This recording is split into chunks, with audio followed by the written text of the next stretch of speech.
நான் நல்லா இருக்கிறத நிறைய பேர் விரும்பவே இல்லை பாஸ்டர். என்னுடைய வேலை ஸ்தலத்துல எனக்காக குழி வெட்டுறாங்க, என்னுடைய ஃபேமிலியில எனக்காக குழி வெட்டுறாங்க, அப்படியே தள்ளுறாங்க, நான் விழுந்துருவேன் அப்படின்னு. ஆனா ஆண்டவர் வாக்கு கொடுக்கிறார், நான் உனக்காக ஒன்று செய்வேன்.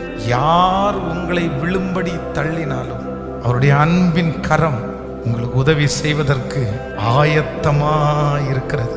இந்த உலகமே எதிர்த்தாலும், உங்களை சுற்றி இருக்கிற எல்லாருமே எதிர்த்தாலும், கூட பிறந்த சகோதரன் தகப்பனை பார்த்து இவனுக்கு இங்க என்ன வேலை, இவனுக்காக நீங்க என்ன பண்றீங்கன்னு கேட்டாலும் அந்த தகப்பன் அந்த இளைய குமாரனுக்கு ஆதரவா இருந்தது போல கர்த்தர் வாக்கு கொடுக்கிறார்.